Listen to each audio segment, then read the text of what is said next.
Thanks so much for being with us. So I think now, what are we, Tuesday morning before the vote? The Conservative Party now know which way they're going to vote. Yeah, we've been clear we are going to vote against this legislation. We offered Keir Starmer some guidance on what he could do to get our support and how he needed to fix what he's put before Parliament, but he didn't take us up on our suggestions and instead he's capitulated to his rebels. And what we're seeing here was it was already rushed, it was already ambitious, and as a result of the government's U-turn, it's saving even less. But actually, this is about more than welfare, because the government's economic credibility is at stake.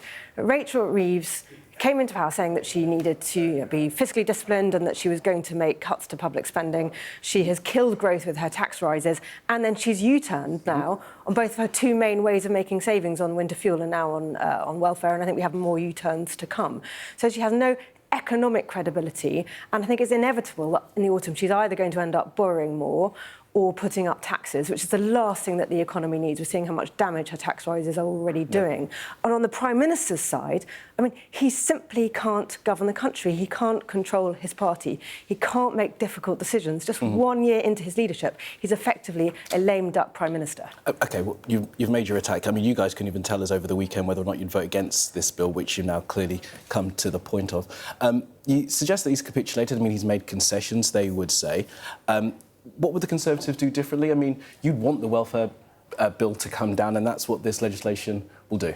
Well, yeah, we're clear that we think there should be much greater savings, and we said in our manifesto that we would commit to at least 12 billion of savings at that time. And say this bill, as originally presented, was only 5 billion of savings. It's now down to between 2 and 2.5 billion. So, that's halved in the savings. It would get absolutely nobody into work as well. That's the government's impact assessment that says that. So things that we would do, make much more substantial reforms. But there are things that I've said that Keir Starmer can do here and now to bring down the cost. So, for instance, reforming the SIT notes or fit note system, which is the way that many people get onto the benefit system in the first place. Labour paused and cancelled the reforms that we had in progress on that. Reforming the assessment process and particularly bringing assessments back to being face-to-face for these kind of benefits as they were before the pandemic. Yep. And thirdly, controlling the rise in benefit claims for common mental disorders.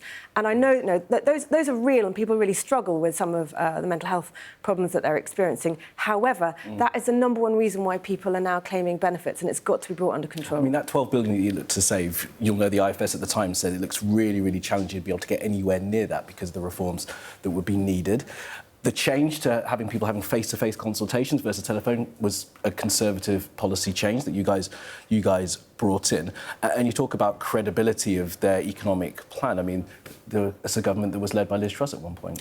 Well, I mean, on the point about the 12 billion, and I mean, I'll make no mistake about it, making savings on welfare is hard because you want to make sure you've got a system that continues to support people with disabilities but doesn't support... Well, sorry, you asked me a question, so I was responding it. Go ahead. You want to make sure you've got a system that supports those with disabilities but actually make sure those who can work do work, and we have plans for how to do that, and I talked about that a moment ago. And on the face-to-face, yes, we did in the pandemic, of course, go to telephone assessments because you had people who were unwell who couldn't come in for something face-to-face. That was a risk of COVID. But now that's something that needs fixing. Would you bring it back face-to-face? So, yeah, we think that all assessments should go back to being face-to-face. Now, the government has said they're going to move in that direction, but they've not made anything like such a bold commitment on that, and they really should be. Helen Whately, you had a chance after the pandemic finished to bring back face-to-face. I mean, we all lost those masks many, many years ago, and you guys were in power. You could have done it then, but you didn't. So we were working on that, but no, it's a gradual thing, and one of the things I know is that there were substantial backlogs, a number of people waiting for assessments, and so partly because of that, the telephone assessments continued, but now, we're that far down the line, and it's clear, I mean, it's really clear, things change as well, the rise in these claims, particularly for common mental health disorders, is relatively new. We originally, we brought the welfare bill right under control during our time of government up to the pandemic, so it's relatively new. As I say, we had reforms in place, the government has either postponed or cancelled those. They need to get a grip on this.